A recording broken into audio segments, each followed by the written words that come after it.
una blockchain y cómo funciona Ethereum en particular, ¿sí? Y qué son los clientes, qué son los nodos, y cómo funcionan. Pero la parte práctica la van a hacer mañana con Mateo, que es el dev que está acá conectado en la llamada. Por eso un disclaimer, ¿sí? Antes de arrancar, que dice, pero este no levantó ningún nodo. Bueno, eso va mañana. Hoy es más teórico. ¿Sí? Las bases de cómo funciona Ethereum, qué hacen los nodos, qué tipo de nodos hay, por qué sirven los nodos, ¿sí? Y todo mezclado en el funcionamiento de blockchain en general. Veo que hasta por los... acá hay un perfil que dice es blockchain, obviamente no voy a preguntar si es blockchain, obviamente sí. Así que para algunos la primera parte va a ser un poco repetitiva y vamos a ir profundizando, ¿sí? Cada vez más. Bueno, no sé tú si querés presentarte, decir algo, si no ya arranco.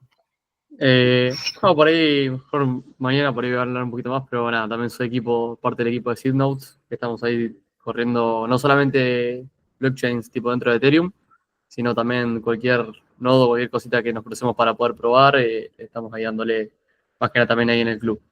Así que también invitarlos a que se sumen, si les interesa bastante el tema de agarrar y probar, están invitados. Bien. Perfecto. Bueno, yo voy a sacar un poco la cámara.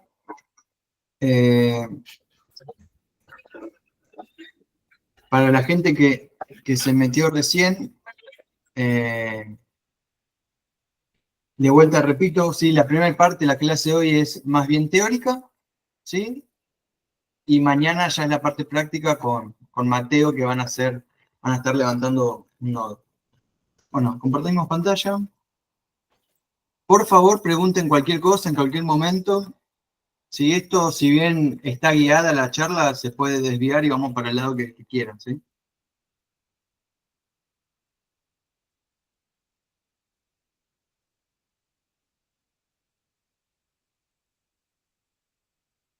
Bueno,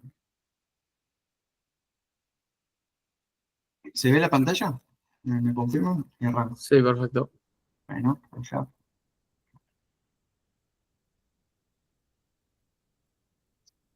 Bueno, me presento, no sé si me presenté, soy Wilbur, ¿sí? Compañero de Mateo en Sidno, y arranquemos.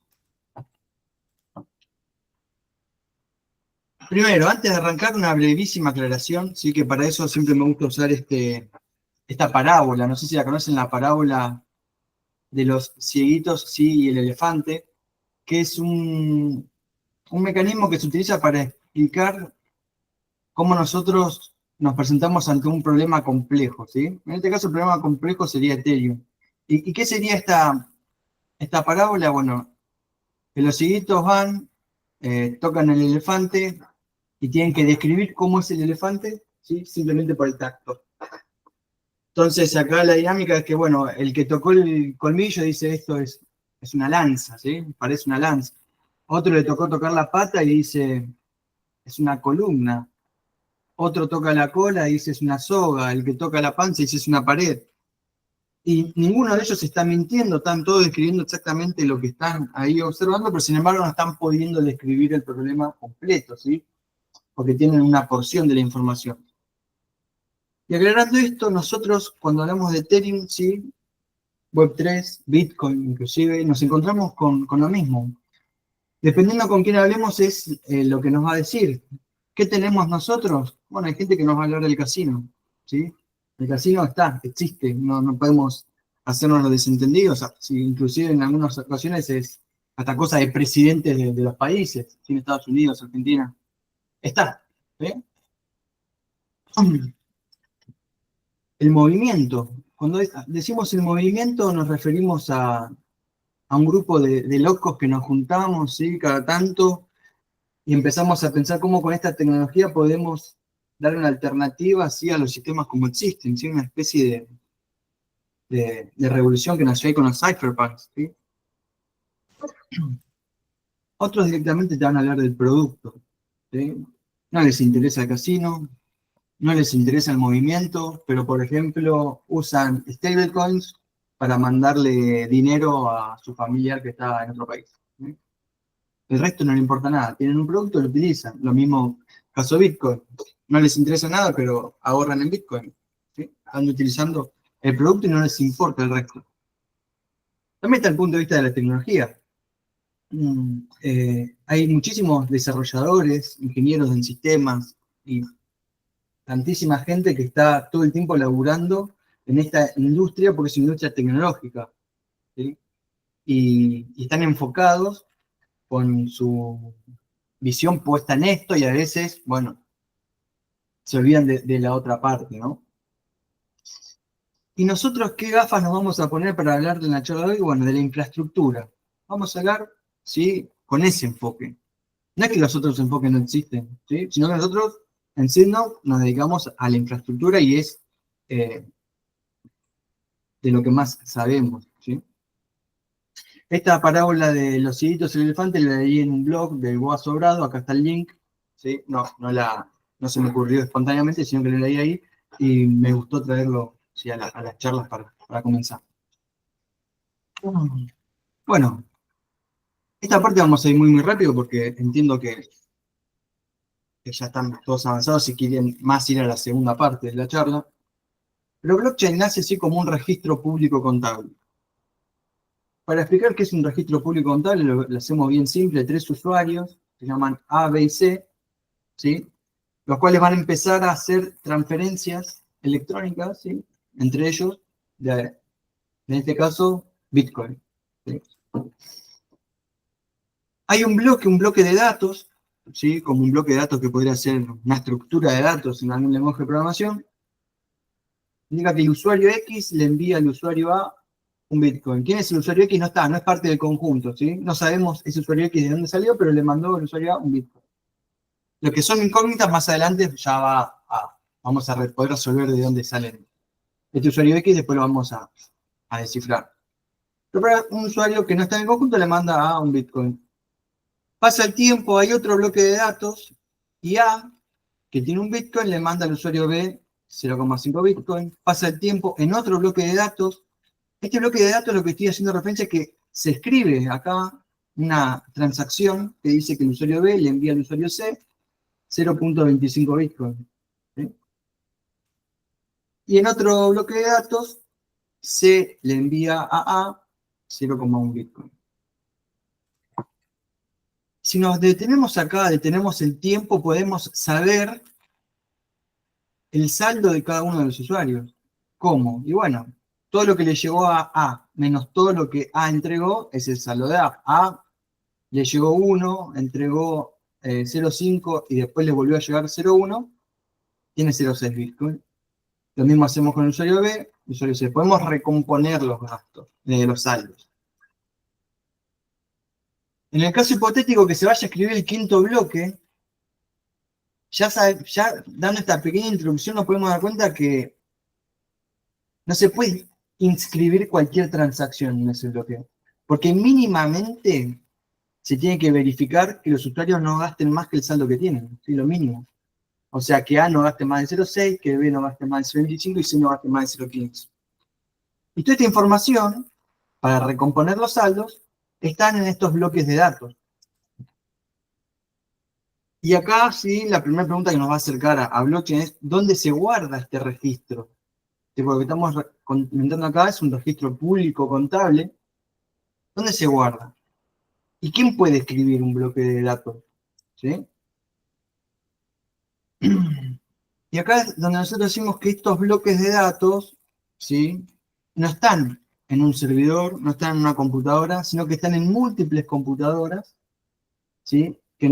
Conformando una red y a la cual nosotros a estas computadoras llamamos nodos. Entonces, ¿dónde está la información? La información está replicada, ¿sí? Repetida en cada uno de los nodos. ¿Y quiénes van a escribir la próxima transacción? Bueno, algunos de estos nodos. No hay un nodo más importante que el otro, son todos los nodos iguales, ¿sí? Y hasta ahora no describimos nada interesante porque la innovación en el ecosistema, ¿sí? que nació con Bitcoin, es que se solucionó el problema del consenso distribuido. ¿Qué quiere decir eso? ¿Cómo hacemos que todas estas computadoras, ¿sí? que no están conectadas a un servidor y que nadie las dirige, pueden llegar a estar de acuerdo, por ejemplo, en el saldo, ¿sí? de los usuarios? O sea, se ponen en consenso. Entonces, la innovación de todo este sistema es que estos nodos que no confían entre ellos, incluso pueden ser enemigos, pueden resolver la línea de tiempo con la que se acontecen los bloques. O sea, un bloque de datos pasa a continuación de otro bloque de datos, y cuál viene después hay que determinarlo, y esa línea de tiempo es importante. La integridad de los bloques. Un bloque que está ya pasado en la historia de los bloques no se puede modificar. ¿Sí? Ninguno de estos nodos tendría que poder modificarlo, tienen que ser íntegros. También el consenso distribuido va a decir quién escribe el próximo bloque. De alguna forma se tienen que poner de acuerdo para saber quién va a escribir el próximo bloque. Y además, lo más importante, que hoy vamos a hablar bastante, los incentivos y los castigos que tienen estos nodos. ¿Por qué alguien pondría su computadora acá? ¿Por qué? Quizás entre nosotros posiblemente hayamos algunos locos de la tecnología, pero en general es por un incentivo, ¿sí? Y también hay castigos, que vamos a hablar bien más adelante de ellos, y por qué es necesario que haya castigos, ¿sí? Si no, no habría forma de lograr el consenso. Bueno, presentamos los nodos, y nos falta ahora en esta introducción súper rápida cómo los usuarios se van a interrelacionar con la blockchain, ¿sí? Y para hacer eso, hay un software muy específico que se llama Wallet. El nombre Wallet, siempre lo digo, no es el más acertado de todo, ¿sí? Porque una wallet uno la asocia con una billetera, como que tiene plata adentro, y en realidad lo que son nuestras wallets son llaveros, ¿sí? Lo que tienen son claves. Entonces, esta wallet, que el nombre llavero me gusta un poco más, lo que te va a... me gusta un poco más, pero no lo usa nadie, ¿sí? Es wallet, se dice wallet. Esta wallet lo que te va a gestionar son dos claves, ¿sí? Una clave pública, que se ve como una flechita que va a la blockchain. Esta clave pública yo la puedo compartir con gente. Y una clave privada, ¿sí? Todo este mecanismo se llama criptografía simétrica. La clave pública en realidad deriva de esta clave privada, y cuando vos le decís a alguien, mandame un poco de Bitcoin a esta dirección, ¿sí? O Ethereum, o la moneda que sea, en realidad no le estás dando la clave pública directamente, sino que es una dirección que criptográficamente se deriva de esta clave pública para ser más corta y más legible, ¿sí? Pero la dirección que nosotros compartimos, a este nivel podemos decir que es muy similar a la clave pública, y la clave privada va a ser la que nosotros utilicemos para gastar. ¿Alguien nos envía monedas a nosotros? Bueno, ¿cómo las vamos a poder gastar? Necesitamos firmar una transacción con esta clave privada. Si nosotros perdemos la clave privada, perdimos todas las monedas, ¿sí? La clave pública, sin embargo, la podemos compartir. Por lo tanto, en blockchain la forma de autenticarnos es mediante nuestras claves. Lo repito de vuelta, porque es en los niveles más iniciales siempre es como una duda. Las criptomonedas están en la blockchain, ¿sí? No están en la wallet. Las criptos están acá. Nosotros lo que tenemos es la capacidad de gastarlas firmando con nuestra clave privada, ¿sí? El mecanismo de cómo funciona esto es criptografía simétrica, que lo saqué de la presentación porque me iba muy del tiempo, del foco de la charla, pero si alguien quiere indagar más en criptografía simétrica, sí, es el que explica cómo esto es posible. Y todas estas blockchains, ¿sí?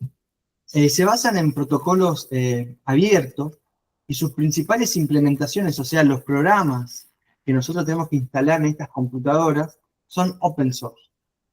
O sea, eso quiere decir que podemos ver el código. Si ustedes son desarrolladores, capaz lo entiendan, si no, no. Pero el código es abierto, ¿sí? Y lo importante de estos programas, que todos nosotros nos ponemos de acuerdo en correr, es qué pasa si tiene que haber un cambio en el programa.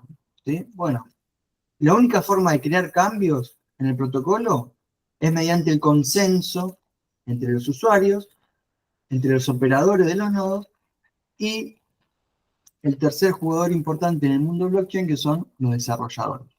¿Sí? Los desarrolladores más importantes y más confiables de cada una de las blockchains, ¿sí? Tienen cierto poder en la toma de decisiones. ¿Sí? Pasa en los desarrolladores DevCore de Bitcoin, pasa muchísimo más en Ethereum con la Ethereum Foundation. Y por ahora algunos piensan que esta centralización está mal vista, pero el problema es que cuando hay problemas y las papas queman, sí hay que tomar decisiones. Y esta centralización toma esas decisiones, ¿sí? Gente que dedica su tiempo, su energía y su vida a estar pensando este tipo de cosas, ¿sí? Y a la comunidad le da como un horizonte de gente a quien podemos llegar a seguir, ¿sí? En caso de que pasen cosas. Y hablando de la seguridad, ¿esto es seguro? Bueno, si hablamos de la seguridad, la parte criptográfica de la clave pública, la clave privada, ¿sí? Cómo nos autenticamos con la blockchain. Esto tiene seguridad criptográfica, si es seguridad matemática, ¿es seguro? Es muy seguro, es archiseguro, ¿sí? Cada tanto hablan de la criptografía cuántica que va a romper las criptomonedas, bueno, pero si rompen esta criptografía, no rompen la criptografía, rompen la criptografía en general y ya van a aparecer sistemas criptográficos cuánticos también para defenderse. ¿Sí? O sea, esto es seguridad matemática. Acá no hay riesgo. ¿Sí? Y acá me gusta poner este meme, ¿sí? De la serie de Beckham, que a la mujer de Beckham sí dice que le hackearon la wallet, ¿sí? Encima una hardware wallet, que son las wallets más seguras de todas. Entonces le empieza a decir, sé honesta, no quiere confesar y al final dice, bueno, compartí mi clave privada con mi nuevo amigo de internet. Si bien es un chiste, ¿sí? En realidad así pasa, ¿sí? Los hackeos. De alguna forma se hacen con tu clave privada. En este caso del meme se la compartió, se la pasó, pero en otro caso, sí, capaz vos lo anotaste en un bloc de notas y te hackearon la computadora, o lo dejaste anotado en un papel y alguien vio el papel, ¿sí? Y el problema viene más por ahí y no tanto por la criptografía, ¿sí? Sino que de alguna forma accedieron a tu semilla, ¿sí? Y en este lado, ¿sí? No podemos asegurar que los bloques se produzcan de manera confiable en un futuro. Eso no es criptográficamente asegurable, ¿sí? Tampoco podemos con criptografía decir que el historial de la cadena no va a cambiar, ¿sí? Que nadie lo va a modificar. Tampoco podemos decir criptográficamente que los bloques que se vayan agregando a la red prioricen las transacciones de mayor valor económico y no, capaz, las transacciones de X persona. Todo eso sí no hay una forma criptográfica de asegurarlo. Entonces, ¿cómo es que se soluciona esto? Con lo que le puse acá, seguridad criptoeconómica. Lo que también decimos teoría de juegos, ¿sí? Incentivos económicos. De alguna forma, ¿sí? Nos aseguramos de que las que se comporten honestamente sean recompensados económicamente y los que se comporten mal sean castigados. ¿Y cómo castigados? ¿De qué forma? Económicamente también. ¿Sí? Recuerden que estamos en el mundo total y absolutamente digital.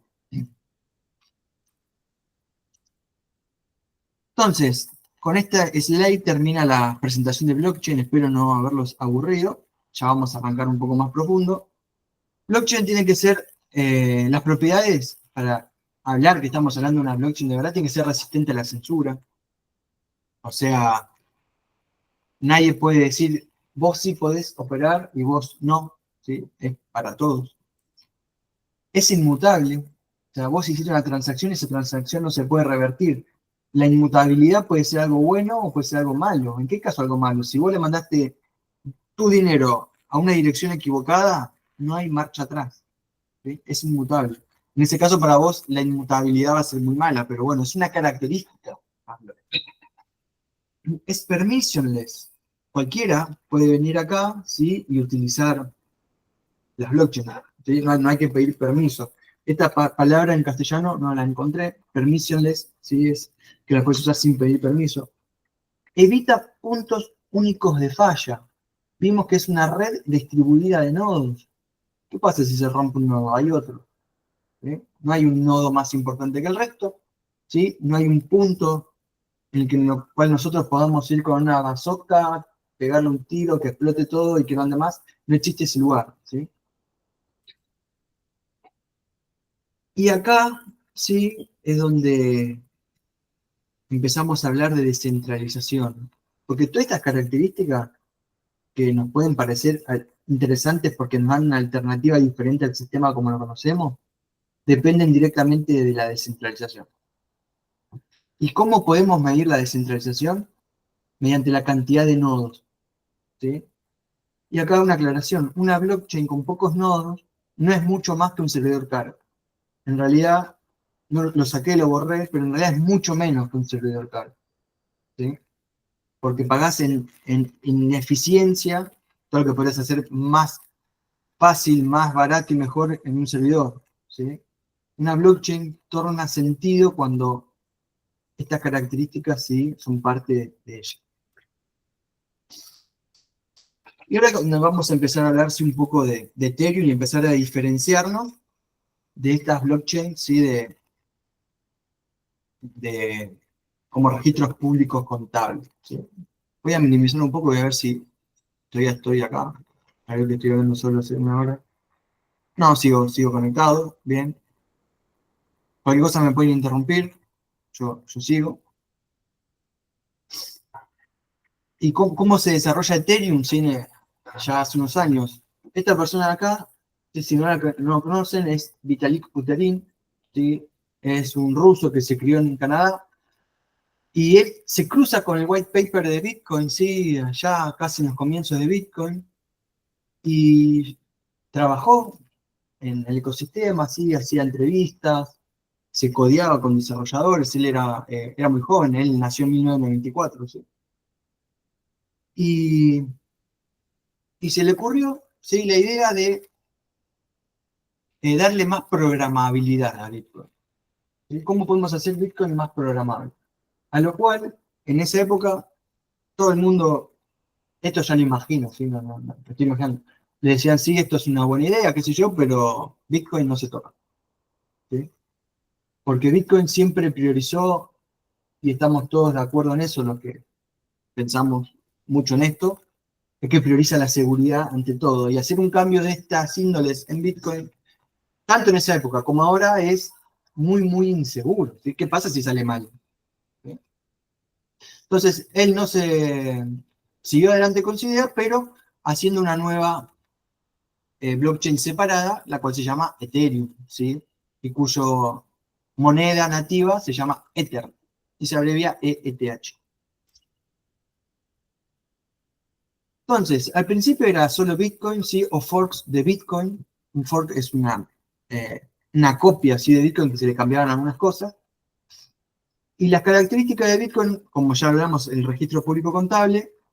Y cuando alguien interactúa con la blockchain de Bitcoin, sí lo hace a través de mensajes que están escritos en un lenguaje que se llama Bitcoin Script.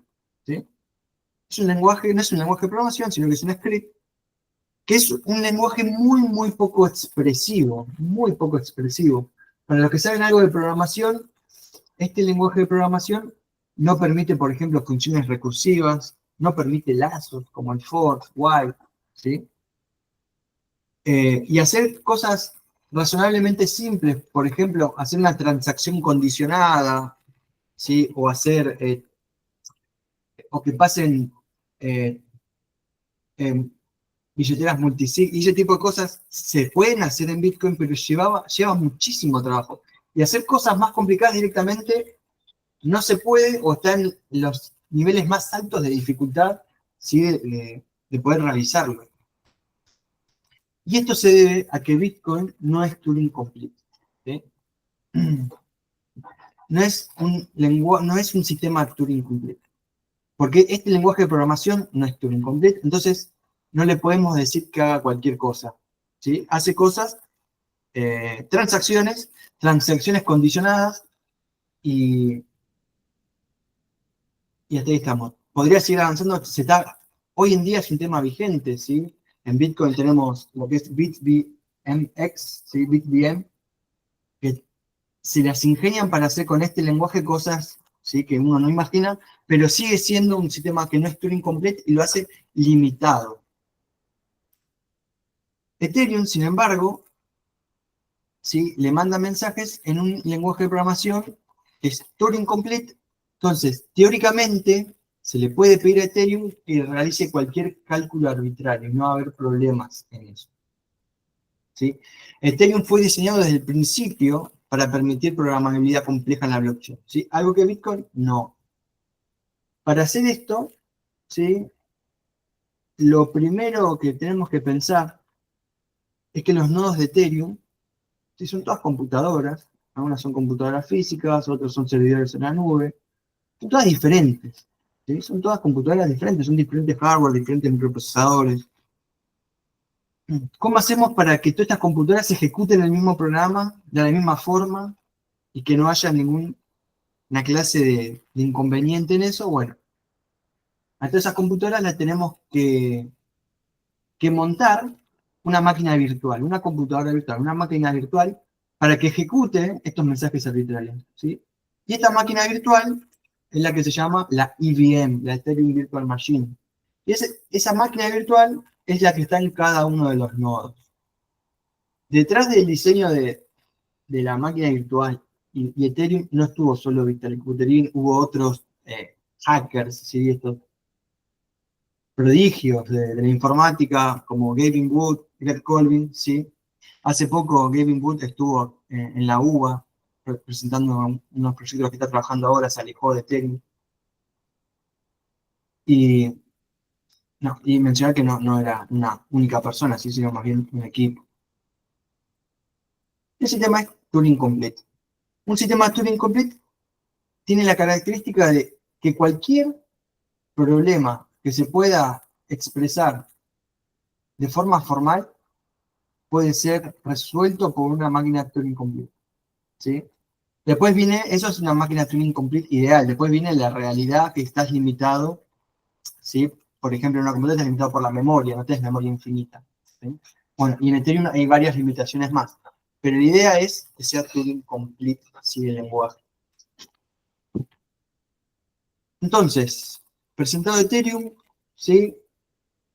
En sus inicios Ethereum se daba a conocer en la época, en las primeras épocas, como Ethereum The World Computer. Después se dejó de usar ese nombre y se empezó a usar por un tema marketinero, se dejó de usar porque el marketing no funcionaba. Entonces, en esta parte, Ethereum The World Computer, ¿y qué cosas no es? ¿Sí? ¿Qué cosas no es? Porque cuando uno dice The World Computer, y acá recordé lo que le querías decir, uno puede decir, la computadora mundial. Entonces, quiere decir que es una computadora que tiene superpoder de procesamiento, es una computadora mundial, y la respuesta es no, no tiene superpoder de procesamiento. Entonces uno puede decir, bueno, pero es una computadora mundial, entonces es una computadora que todos podemos usar gratis.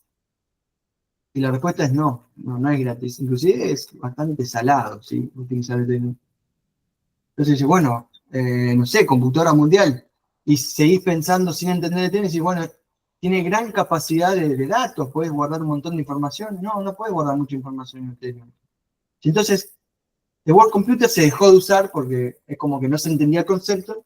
Entonces, en esta parte de World Computer, ¿qué es Ethereum y qué cosas no es? Sí, que lo acabo de mencionar.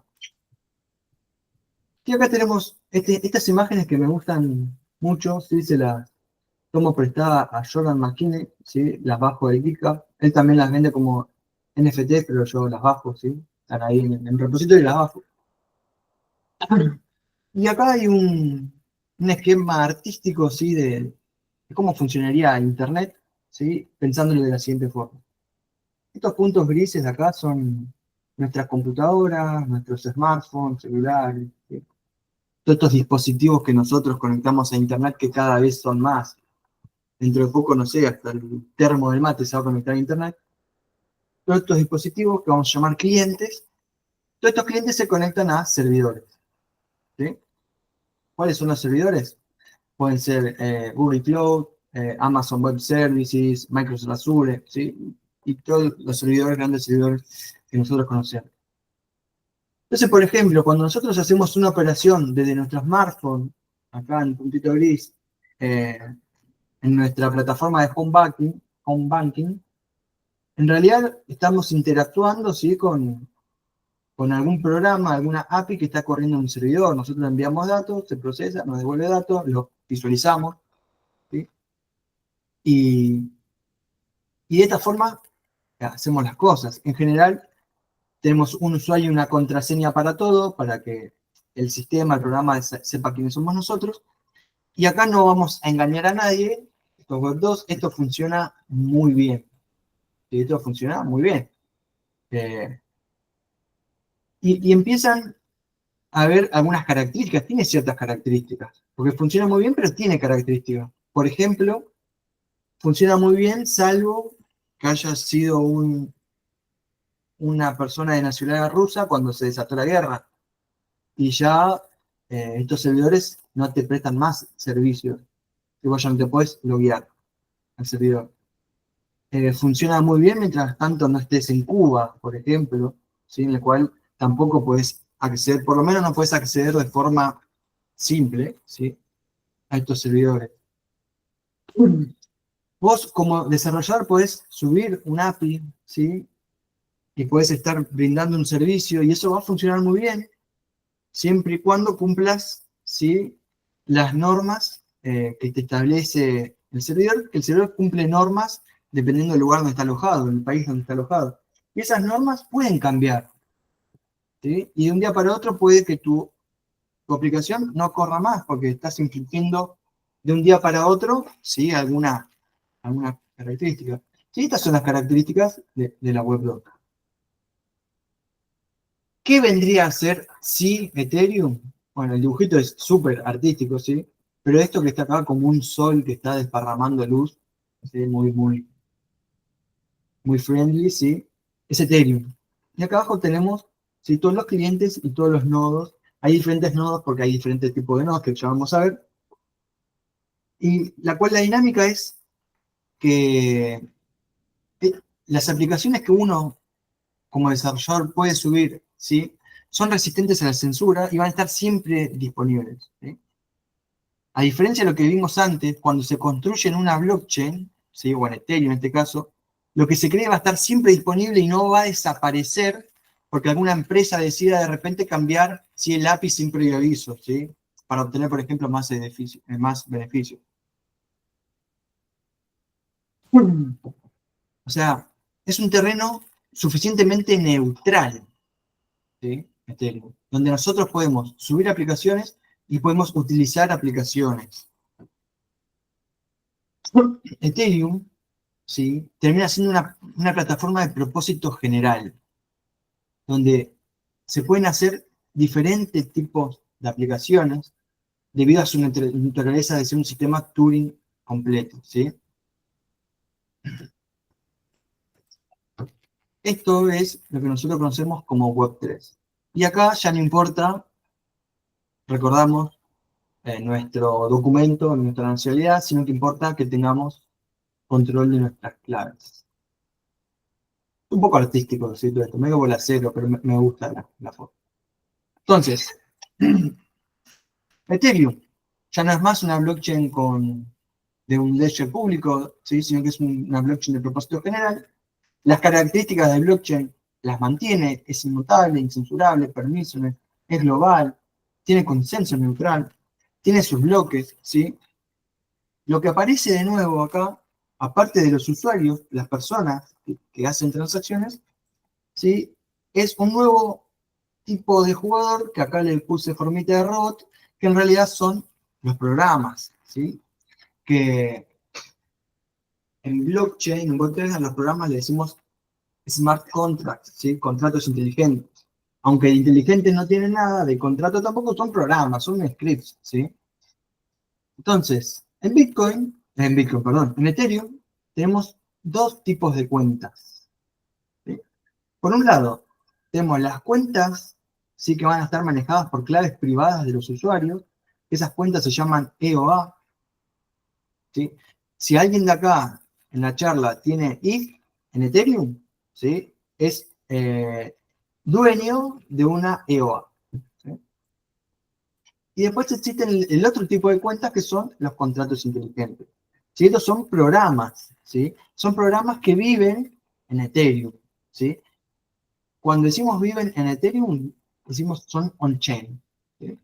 On-chain porque están en la cadena, en la blockchain. Todos estos programas, estos smart contracts, tienen código, ¿sí? Una pieza de código y una parte de almacenamiento interno, ¿sí? Como si fuera donde guardamos las variables de ese programa. Y todo eso se tiene que almacenar, ¿sí? En la blockchain. Ya vemos que por la naturaleza de esto, la blockchain de Ethereum va a ser más grande que la de Bitcoin, va a ser más pesada en bytes, porque guarda más información. Este tipo de cuenta no existe, ni siquiera existen las cuentas. En Bitcoin tiene otro tipo de funcionamiento, pero no existe esto, ¿sí? Entonces, si hacemos un zoom a los dos tipos de cuentas, en Ethereum tenemos las EOA, ¿sí? La cuenta que está manejada por una persona que tiene su clave privada. Esa cuenta va a tener una dirección, que es la dirección que vos compartís con las personas para que te manden ETH. Y dentro de tu cuenta hay dos valores específicos. Uno es el nonce, que es una especie de contador que va contando cuántas transacciones haces, y el balance. ¿Qué es el balance? La cantidad de ETH que tenés. No hay nada más. Si vos tenés una EOA, lo que tenés es un address donde hay un nonce y un balance, ¿sí?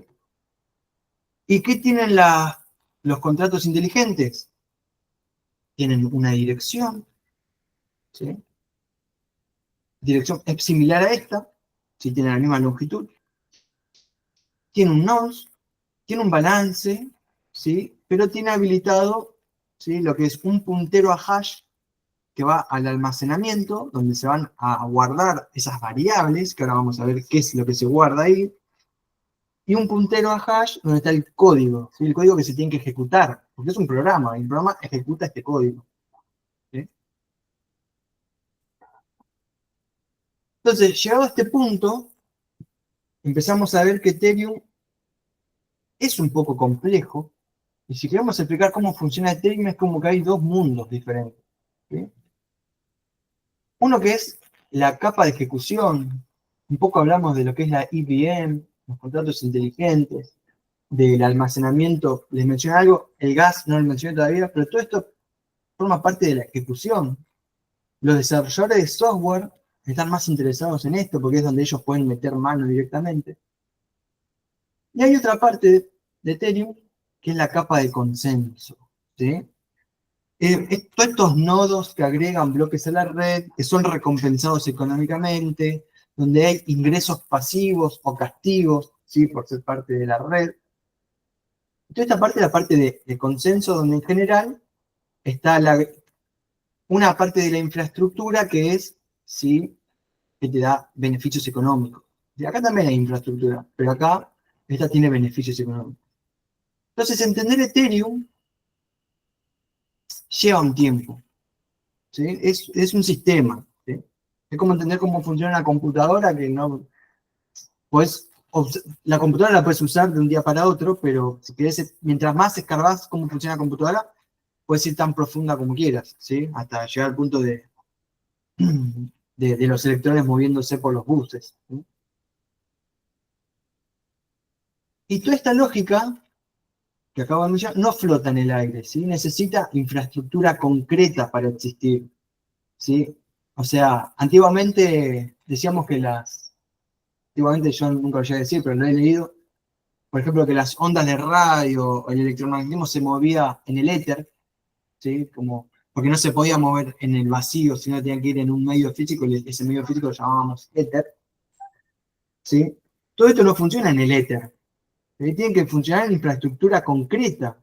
Bueno, a esa infraestructura concreta es la que nos dedicamos nosotros en Signo, ¿sí? Tipos de nodo. Voy a ir un poco de chat, a ver si seguimos. Bien.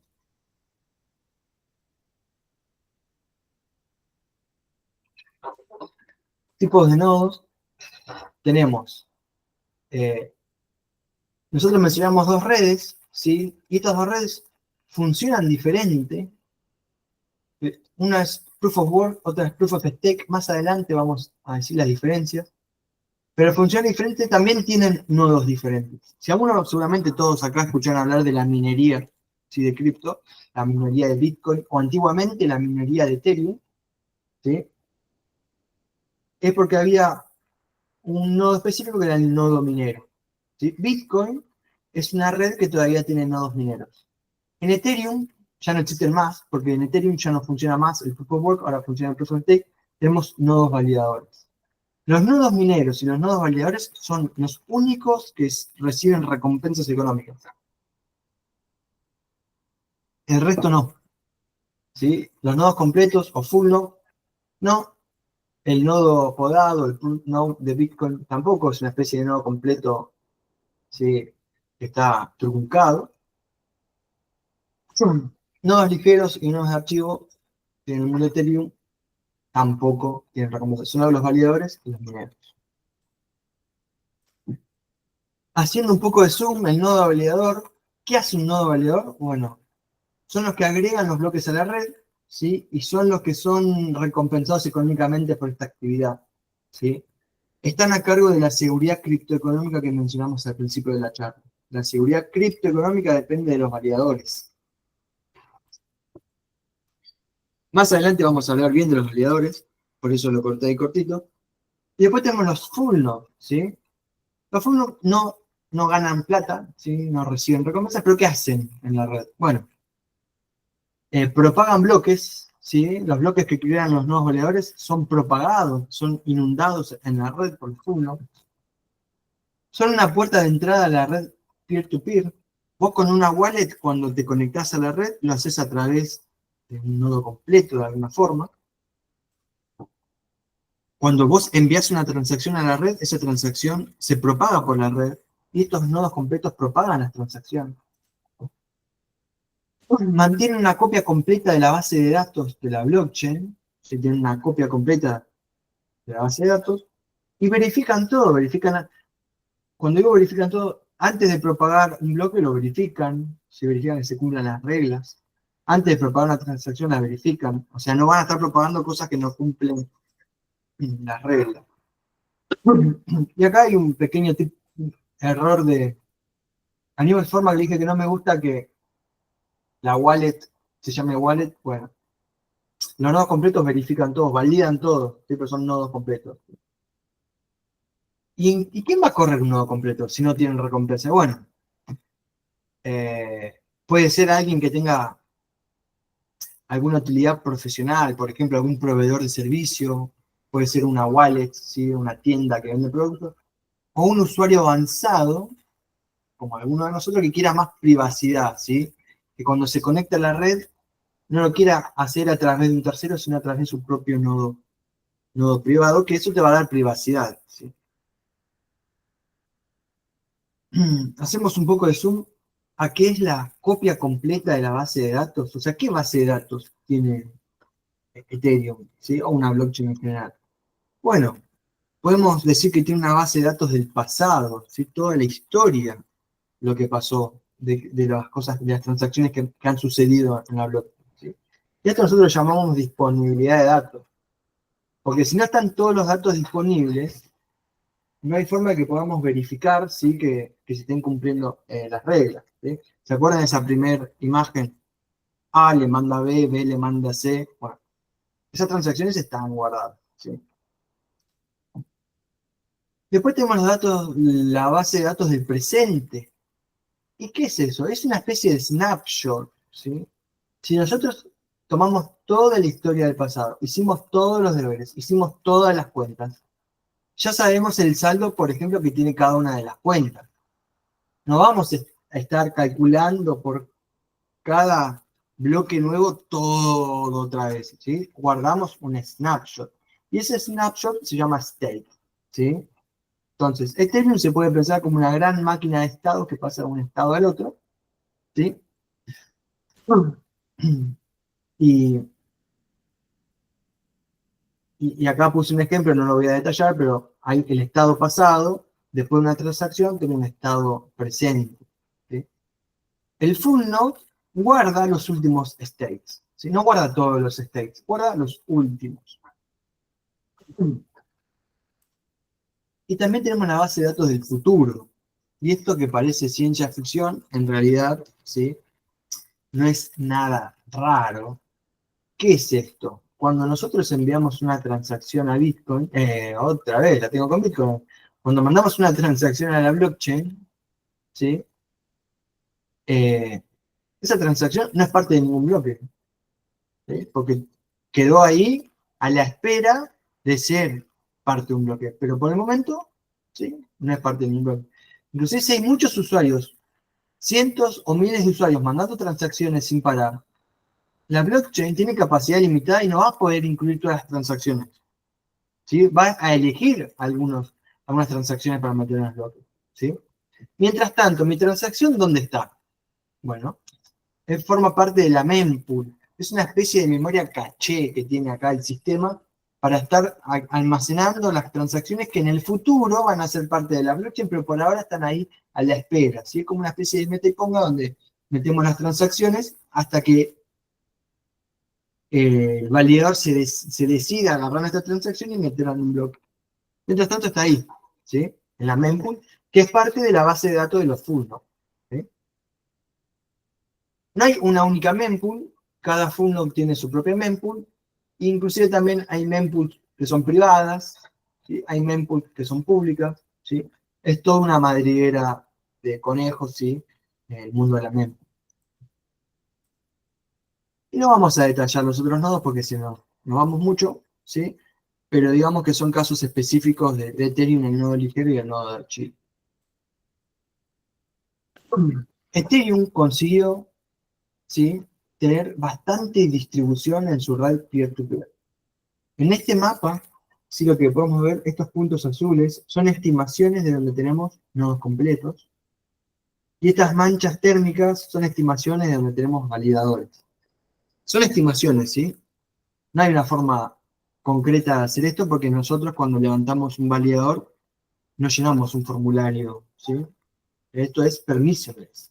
Entonces, hay estrategias para determinar dónde probablemente haya un validador, pero son estrategias que no son 100% certeras. Por lo tanto, esta es una estimación y acá en Argentina hay validadores, ¿sí? Yo sé que hay validadores y no hay una mancha térmica acá, ¿sí? Por eso, esto es una estimación. Entonces, Ethereum, ¿sí? Vemos que está a lo largo y ancho del mundo, ¿sí? Todos estos puntos, todos, tienen una copia completa de Ethereum, ¿sí? Fíjense que si algo no destaca en las blockchain es la eficiencia. O sea, podemos decir muchas cosas, pero no que es un sistema eficiente porque estamos replicando lo mismo por todos lados, ¿sí? Eso lo que nos da, obviamente, es robustez.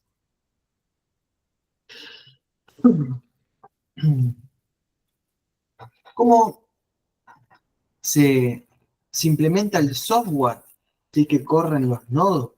¿Sí? Es lo que titula acá, del research al cliente, ¿sí? Primero, ¿qué es research? Es investigación, o sea, de la investigación de cómo podemos pensar que puede ser un cliente hasta que se implemente el cliente hay un camino, no hay una empresa detrás que lo haga por sí sola, sino que hay un camino descentralizado, digamos, ¿sí?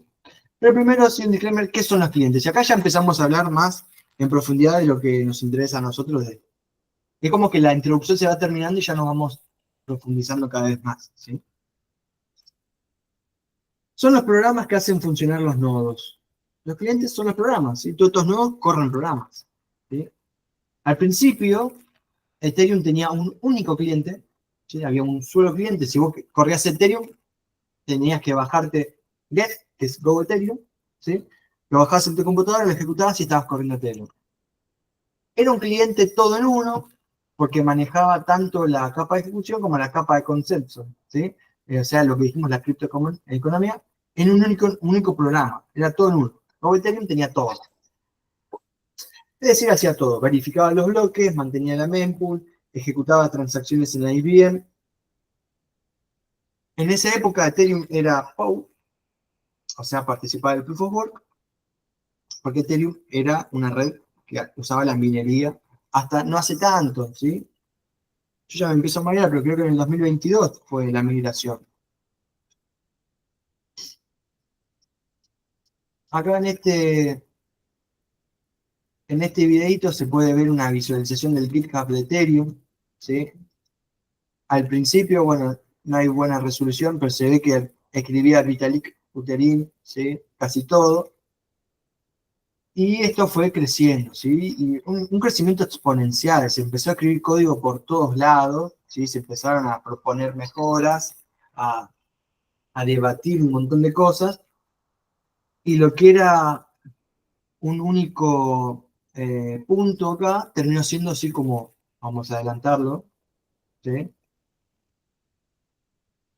Como si que parece una galaxia, ¿sí? ¿Por qué? Porque el código se empezó a especializar, ¿sí?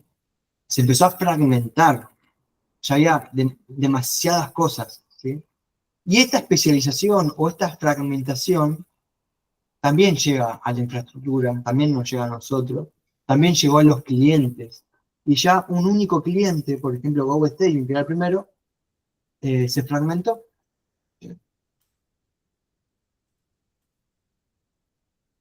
Y, y si nosotros exploramos lo que tiene hoy un cliente de Ethereum, que yo le pongo rastros evolutivos, vemos que un cliente, que un nodo tiene dos programas diferentes, ¿sí?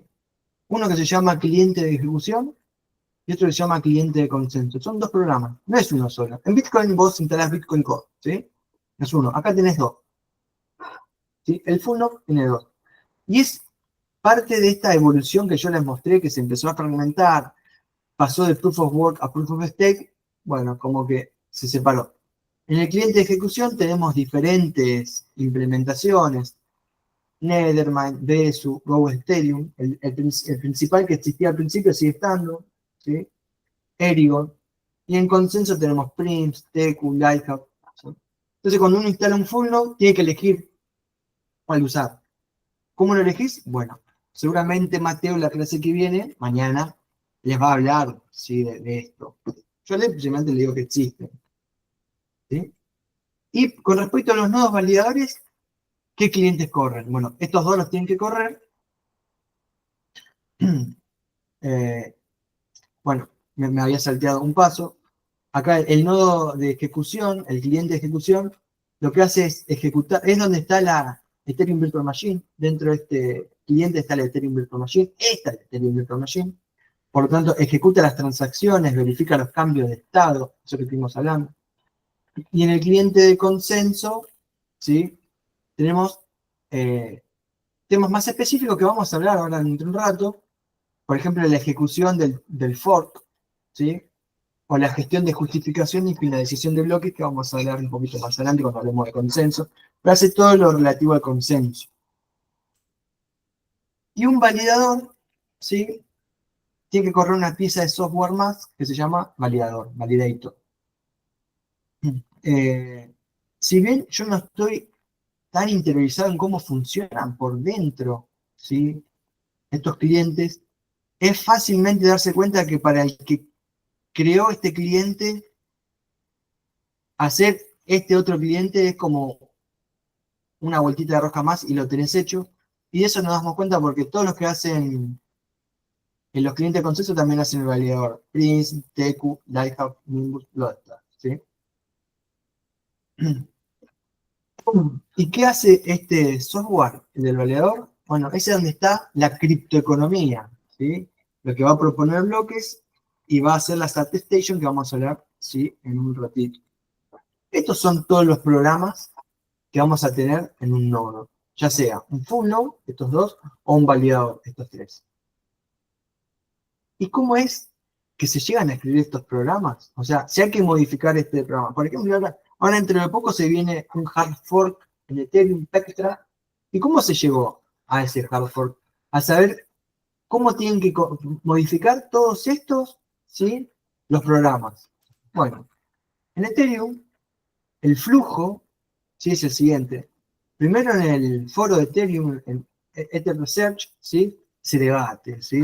Debaten, están años debatiendo, ¿sí? Los investigadores, researchers, la Ethereum Foundation tiene un peso muy fuerte en esto, no nos tapamos los ojos, sabemos que la Ethereum Foundation acá pisa absolutamente muy fuerte, ¿sí? Y tiene como un control en este tipo de decisiones, pero también están involucrados. No es que hablan por boca de ganso, sino que hay que armar un equipo de gente que trabaje y que tenga las capacidades de ellos, ¿sí? No es tan fácil. Pero acá se debate. Y una vez que se llega, ¿sí? A una especificación, ¿sí? Se escribe esa especificación en el GitHub, ¿sí? Es cómo se debería hacer o cómo se debe hacer el programa. No te dice, no te hace programación, te dice cómo se debe hacer. Es una especificación. Y después, ¿sí? Cada una de esas empresas, me sale, Nethermind no es una empresa, pero cada uno de esos actores, ¿sí? Que vimos hace un rato, toman las especificaciones y la implementan. ¿Sí? Vamos a tener clientes escritos en C++, vamos a tener clientes escritos en Rust, clientes escritos en Java, en Go, ¿sí? Porque toman la especificación y lo implementan, ¿sí? Y crean los clientes. Y este es el flujo, ¿sí? De cómo nace estos programas que nosotros vamos a instalar mañana, ¿sí? En nuestro nodo. Esta parte no sé si salteármela. A ver si cómo andan. Bien. Si alguno tiene una pregunta, por favor, escriban en el chat. Dígala. ¿Sí? Casos de uso de Ethereum. Eh, vuelvo, vuelvo a la pantalla. Casos de uso de Ethereum. Y creo que todos lo conocen. ¿Sí? Vamos a mencionar algunos. Dijimos que es una plataforma de propósito general. O sea, el abanico de las cosas que puede hacer es amplio. Sin embargo, estas características que tiene Ethereum lo hacen ideales para un uso que todos conocemos muy bien, que es el de las aplicaciones financieras. Ese es el caso de uso. Que inclusive yo creo personalmente que es el relevante, pero esa es mi opinión personal. Pero la plataforma es una plataforma de propósito general y podríamos hacer cualquier tipo de cosas, ¿sí? Entonces, tenemos una plataforma de propósito general, ¿sí? En la cual podemos resolver cualquier problema que se pueda formular de forma matemática, ¿sí? Muy interesante. ¿Qué es lo primero que hacemos en este tipo de plataforma? Shitcoins, obviamente, ¿sí? Entonces, uno de los casos es la creación de tokens, ¿sí? Podemos hacer tokens. Los tokens son contratos inteligentes, ¿sí? Es un estándar de contrato inteligente, ERC20, ¿sí? Que te dice, bueno, toma esta plantilla, seguí los pasos y vas a hacer un token que es compatible con todas las wallets, que la vas a poder utilizar, que los lectores de saldo van a leer tu saldo, ¿sí? Seguí esta plantilla ERC20 y va a funcionar todo bien. Prácticamente todos los tokens fungibles de Ethereum siguen este estándar. Hay otros, ¿sí? Que se utilizan con algunos fines específicos. Y nosotros vamos a pensar si algo que, como no me están hablando, yo sigo, ¿sí? Pero bueno, algo que ustedes ya conocen, pero imagínense que soy un banco, ¿sí? En Estados Unidos. Digo, che, qué interesante Ethereum, ¿sí? Yo tengo un montón de dólares guardados en mi bóveda, tengo un montón de bonos del tesoro guardados en mi bóveda, tengo un montón de papeles, ¿sí? Que valen un montón de guita guardados en mi bóveda. ¿Puedo utilizar alguno de estos tokens para darle liquidez a todo esto? Digo, emito un USDT, que va a ser el token de mi banco, ¿sí? Yo soy Tether, en Ethereum, por cada USD dólar o algo que valga un dólar que tengo guardado en mi bóveda, ¿sí? ¿Lo podría hacer? Sí, bueno, incluso lo hacen. Y yo lo que estoy describiendo es cómo funciona en un nivel así muy alto, o sea, no entrando en ningún detalle. Tether USDT, ¿sí? A ver si lo puedo pedir acá. Pongo el lapicito. USDT, ¿sí? Tether, es un stablecoin. Está por detrás, hay un banco, ¿sí? El cual tiene dólares guardados y emite USDT en Ethereum y en otras redes. Y te dice, bueno, si vos venís con 10.000 USDT, me los das a mí, yo te doy 10.000 USD. ¿Sí? Tiene esa situación de compromiso. Vayamos a saber si es verdad o no, pero esa es su propuesta de valor. Y vamos a ver cómo se ve esto en Ethereum. ¿Sí? Acá les agregué dos páginas web, CoinGecko y Etherscan. Descartar. Yo las tengo abiertas acá. Les presento que seguramente todos ustedes conocen CoinGecko. Ven que cierro todo. Bueno, en CoinGecko lo que tenemos es un panel, ¿sí? Con todas las criptomonedas que existen, no. Y acá yo se lo voy a decir, si ustedes hacen una shitcoin y quieren que CoinGecko se las ponga acá en el panel, le dan unos billetes a ellos y eso lo van a poner en el panel. ¿Qué quiero decir con esto? Que bueno, que ven acá, hay de todo. Cuando digo de todo, de todo. Y yo no voy a mencionar en esta charla ninguna que no sea de las primeras tres. Queremos suponer que mientras más arriba estén, porque tienen más capitalización del mercado, tienen más propiedades, ¿sí? Interesantes o alguna clase de seguridad. Veamos si lo que digo es cierto, ¿sí? Pero hablamos mucho de Ethereum, vamos a hablar de Tether, ¿sí? Entonces le hago clic a Tether. USDT. Estoy en Tether, ¿sí? Exploro acá un poco. Yo lo que estoy buscando es, yo dije que Tether es un contrato inteligente en Ethereum. Estoy buscando la dirección del contrato inteligente. Acá está, ¿sí?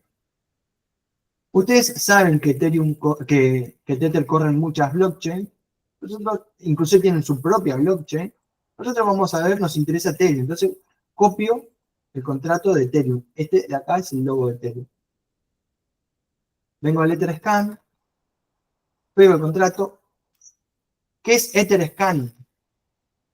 Yo me adelanto. Etherscan es una página web que nos permite ver en vivo lo que está pasando en Ethereum. ¿Sí? Es un explorador de Ethereum. Podemos explorar Ethereum. Y como este es un contrato de Ethereum, lo puedo pegar en Etherscan y acá estoy. Me dice, es un contrato. Esta es la dirección del contrato que copié y pegué. Y como yo quiero ver un token, Etherscan me preparó una herramienta específica para ver tokens, que es Token Tracker. Y le voy a hacer clic acá. ¿Sí? Porque yo que voy a ver no es una EOA.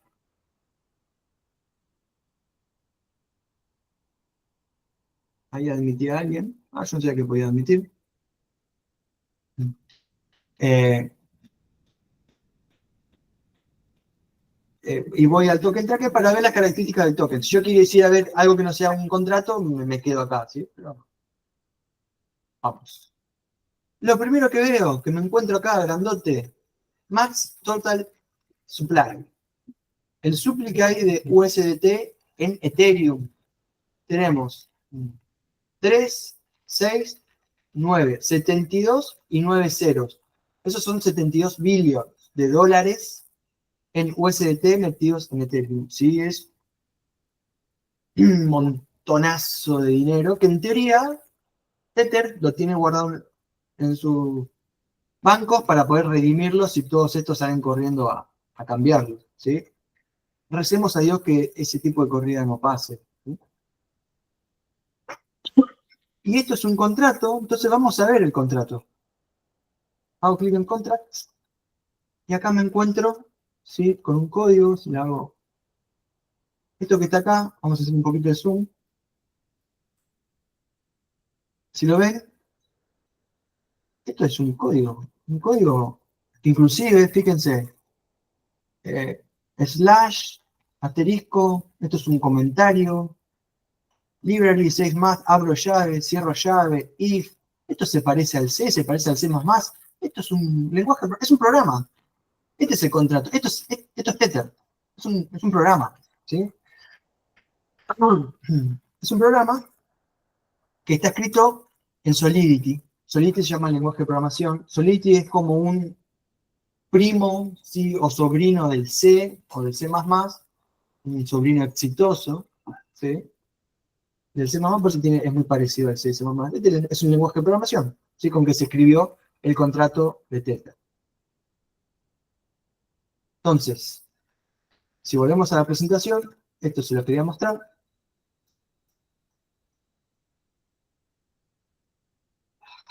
Acabamos de ver, ¿sí?, en el explorador de Ethereum, un contrato, ¿sí? Nosotros accedimos, ¿sí?, al código, voy a poner el puntero láser, accedimos al código, ¿sí?, de un contrato, en este caso Tether. Y acá hay algo importante. Yo le dije, en las cuentas nuestras, ¿sí?, tenemos nuestra dirección, el nodes y el balance. El balance, que es la cantidad de Ether que tenemos. Y si a mí me mandan 100 USDT, ¿dónde están? Yo me fijo acá, el nonce es un contador de transacciones y esto es un balance de Ethereum. Acá no figura cuántos USDT tengo. Bueno, esa información está en el contrato. ¿En qué parte del contrato? En el almacenamiento. Cuando alguien me envía 100 USDT a mi dirección, a mi address, en este almacenamiento de este contrato dice, mirá, esta dirección, Pepe, tiene 100 USDT. ¿Sí? Si yo gasto 50 USDT, va a decir, bueno, Pepe ahora no tiene más 100, tiene 50, y Lola, que es la persona a la que yo le mandé, ahora tiene 50. ¿Sí? Toda esa información es del contrato.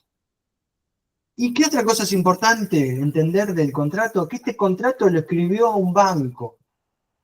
¿Y qué quiero decir con esto? Que todas las propiedades que nosotros vimos de Ethereum, es incensurable, es permissionless, es inmutable. Todas esas propiedades de Ethereum no se transmiten por osmosis a cualquier programa que se escriba sobre Ethereum. No.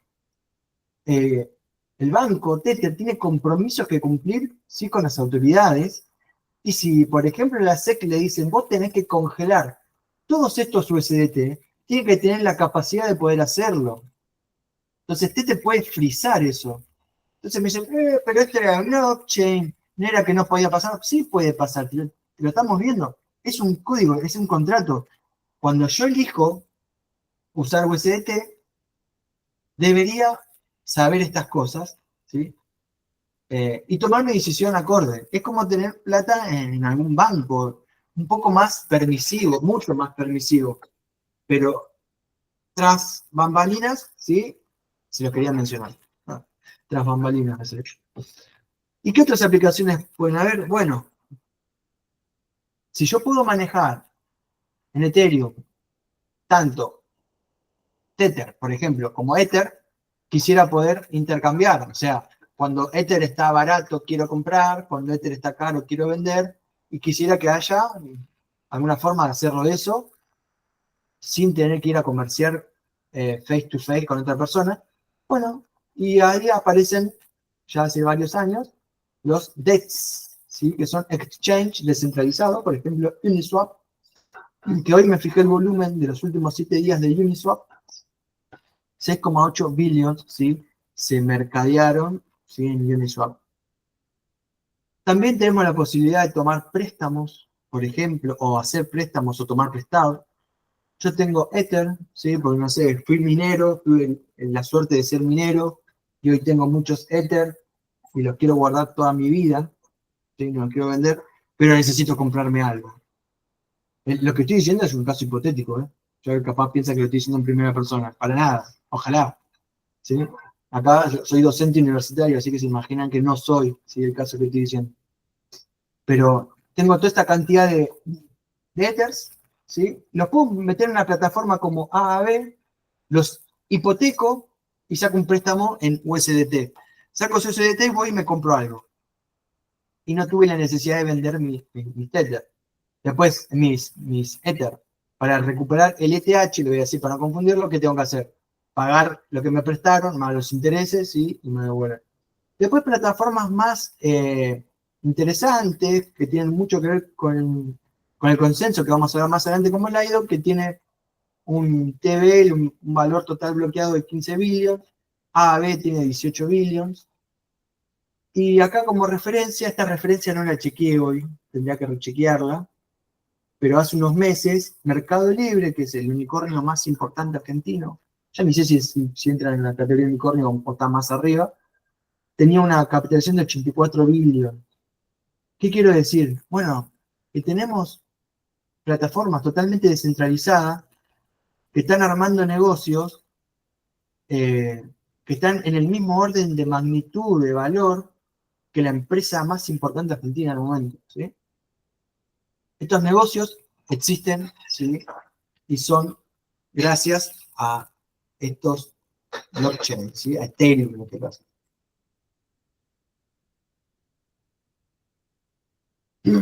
A ver cómo vamos. Me metí un poco de pata, me parece. Me atrasé, fui muy lento.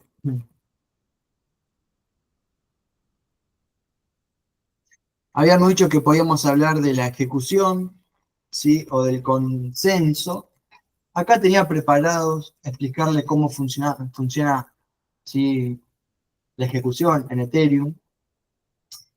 Le puse un smart contract. Si vemos este smart contract más en detalle, vemos que es diferente este lenguaje de programación que vimos antes. Acá no veo llaves, ¿sí? Esto se parece más a Python, no se parece tanto a C, y es porque es otro lenguaje de programación, ¿sí? Eh, no es necesario que los contratos inteligentes se escriban en Solidity. Este lenguaje se llama Viper, ¿sí? Y es totalmente válido en Ethereum. Acá hay un resumen de cómo es el flujo de una transacción, ¿sí? Y cómo participa la Ethereum Virtual Machine.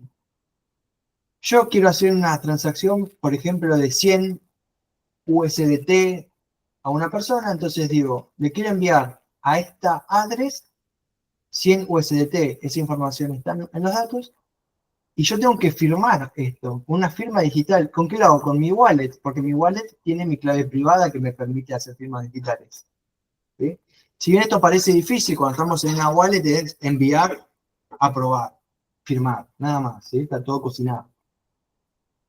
Esta transacción, entonces la firmo, se envía, ¿sí? Cae en un nodo, cae dentro de la Ethereum Virtual Machine, y lo primero que hace la Ethereum Virtual Machine es, a mi cuenta, a mi balance inicial de ETH, me saca un poquito.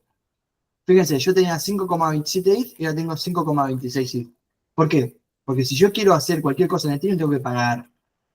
¿Sí? Entonces, lo primero que pasa es que me sacan platita, me sacan ETH, ¿sí? Para que se ejecute mi transacción. Una vez que me pudieron sacar ETH, se llama al contrato, ¿sí? Si estoy mandando 100 USDT, llamamos a 100 USDT, se ejecuta el código del contrato, se accede a donde está el almacenamiento y dicen, bueno, a Pepe le sacamos 100 USDT y a Lola ahora que tenía 0, ahora tienes 100 USDT. ¿Sí? Y así funcionó la transacción. Me sacan plata, me sacan ETH, del contrato de USDT desaparecen mis USDT y aparecen en la dirección, en el mismo contrato aparecen, en este almacenamiento aparece anotado a nombre de otra persona. Esa plata que me sacan para utilizar la red se llama gas, ¿sí? ETH tiene la utilidad de ser el combustible de la IBM. Si yo quiero utilizar la IBM para lo que sea, tengo que pagar el gas. ¿Sí? Cada cosa que yo quiera hacer en Ethereum se paga gas. Por eso les decía, en Ethereum es un sistema Turing Complete, se puede hacer cualquier cosa en Ethereum, pero tiene un costo. ¿Sí? Por ejemplo, almacenar datos en Ethereum es muy caro. Entonces, acá pueden venir acá a esta página, van a ver lo que cuesta cada una de las primitivas de Ethereum, ¿sí? Y llegamos a la conclusión de que, por ejemplo, hacer Microsoft Office en Ethereum no tendría ningún clase de sentido, porque sería extremadamente caro, extremadamente inútil y podría fallar, encima sería muy malo, ¿sí? Una experiencia de usuario malísima. Y ahora vamos, sí, al consenso.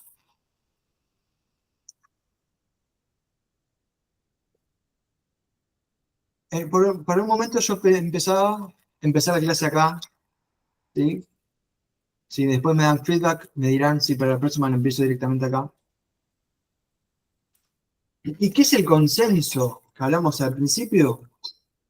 Es el método, esperen que maximizo acá,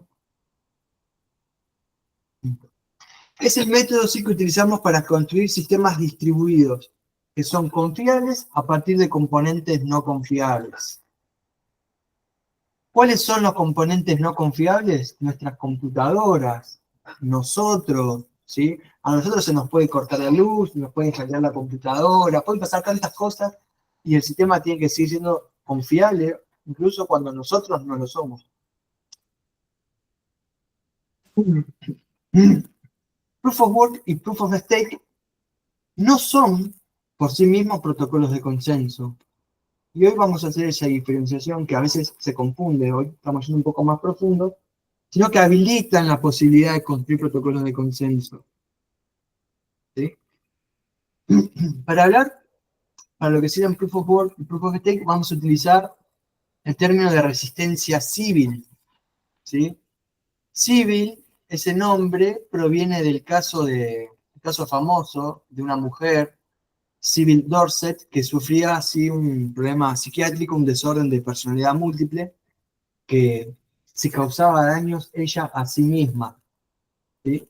Y de aquí es donde nace el término de resistencia civil para los sistemas de computación. Proof of Work y Proof of Stake son mecanismos de resistencia civil. ¿Sí? ¿Para qué sirven estos mecanismos? Para proteger ataques internos maliciosos. Por ejemplo, el spam o el envío de información fraudulenta. Por ejemplo, yo soy un validador y quiero meter bloques con transacciones que me manden toda la plata a mí. ¿Sí? Es un intento malicioso. Entonces, de alguna forma se tiene que evitar. ¿Cómo se evita eso? Bueno, con Proof of Work o Proof of Stake. La idea de estos mecanismos es incentivar, es una cosa, quiero decir lo contrario, desincentivar, o sea, hacer que la gente no quiera crear múltiples nodos, ¿sí? Y tratar de hacer ataques, ¿sí? Queremos evitarlo eso, ¿sí? Meter la teoría de juegos que dije al principio, o los incentivos alineados para que esto no pase. Nosotros, acá hago un poco de gileo, ¿sí? De nuestro Gitbox, escribimos mucho del consenso en Ethereum, más en detalle lo que vamos a hablar ahora, ¿sí? El consenso en Ethereum. Una parte es la resistencia civil que estamos hablando ahora, otra parte es el protocolo Gasper, del cual se habla de la finalidad y elección del fork. Si quieren saber bien cómo funciona, los invito ¿sí? A leer el Gitbook. Pero lo que vamos a terminar demostrando, esta era la primera slide que mostramos, dijimos que el consenso distribuido iba a permitir lograr una línea de tiempo, la integridad de los bloques, quién escribe el próximo bloque y los incentivos y castigos. Bueno, vamos a explicar cómo Proof of Stake, el consenso en Ethereum y Proof of Stake permiten que esto pase.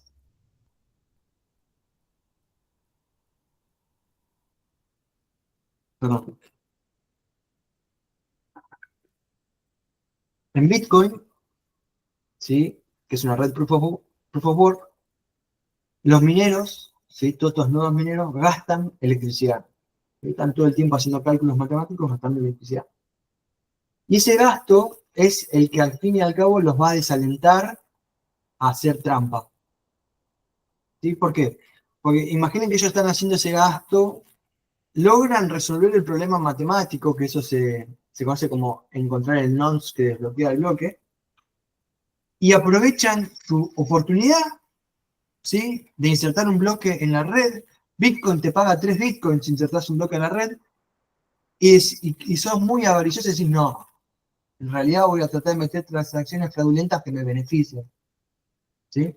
Bueno, lo que va a pasar en la práctica es que la red se va a dar cuenta de que hiciste eso, no te van a dar recompensa económica y a su vez vos gastaste mucha electricidad, porque la luz al fin del mes la vas a tener que pagar. ¿Sí? Entonces hay como acá un incentivo en ser un jugador honesto. Y en Ethereum no existe más esto, no existe más. Proof of Work, no gastamos electricidad. ¿Sí? ¿Cómo nos defendemos de los ataques civiles? Bueno, y acá está la gran diferencia. En Proof of Stake, nosotros tenemos que dejar una garantía. ¿Sí? A esa garantía le decimos stake. ¿Sí? Y en Ethereum no podemos ir y meter una casa, no podemos meter dólares. ¿Qué tenemos que hacer? Metemos ETH, que es la moneda nativa de la red. El ETH tiene una característica, ¿sí? Es un recurso escaso. Y si ustedes ven los tokenomics de Ethereum, hay cada vez menos. Y no los puedo replicar. ¿Sí? En cierta forma, se parece a la energía eléctrica en cierta forma, ¿sí? Haciendo paralelismo. Es que yo no puedo conseguir electricidad gratis y tampoco puedo conseguir ETH gratis. ¿Sí? Y el consenso, bueno, al fin y al cabo, los involucrados en todo este proceso son los validadores. La garantía que tienen que poner estos validadores es de 32 ETH. ¿Sí? 32 ETH hoy en día es bastante dinero. Hace unos meses atrás era mucho más dinero, que podríamos decir que estamos a oferta. 32 o queremos imaginarlo. Son 50.000 dólares, más o menos, que sale tener un validador en Ethereum.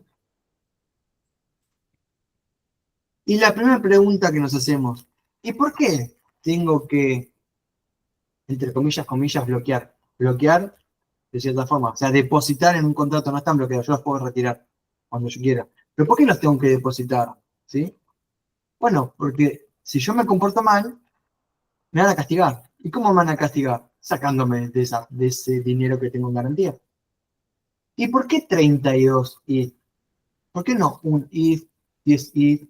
Bueno, la respuesta es bastante más larga de lo que yo voy a dar. Pero digamos que Ethereum tiene un Proof of Stake accidentado. Recuerden que nació Proof of Work, migró a Proof of Stake y se hizo de la mejor forma posible, de la forma que se pudo. ¿Sí? Y hay varias cosas. ¿Sí? Lo primero es, todos depositan la misma cantidad de ETH para que las firmas, ¿sí? Hagan lo mismo. O sea, que lo que diga un validador, por ejemplo, el validador número 11, tenga el mismo peso que lo que diga el validador número 3. Como los dos depositaron 32 ETH, lo que ellos digan es lo mismo. ¿Y por qué no un ETH y nos bajás esos 50.000 dólares a un número más amigable que podamos pagar? Porque se saturaría así la red, no se soportaría tantas flujo de datos por la blockchain. ¿Sí? Y eso se puede explicar en otra charla mucho más en detalle. El 32 no es un número caprichoso. En su momento fue un logro. Los primeros números hablaban de 1.600 ETH para ser validador. Bueno, de 1.600 a 32, sí, fue una mejora considerable. Cada validador tiene una clave privada, ¿sí? Y una clave pública, que actúa como la identidad dentro del protocolo. O sea, el validador tiene una identidad. El full node, que mañana van a armar un full node, no necesita claves. El validador siempre está con claves. Vos cuando depositas 32 ETH en stake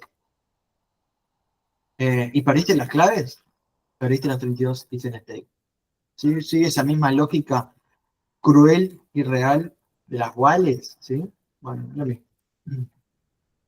Acá hay todos unos artículos de cómo se manejan las claves de los validadores en detalle, ¿sí? Bien detallado, y cómo son las operaciones de seguridad también en nuestro GitHub. Bueno, la gestión del tiempo del consenso.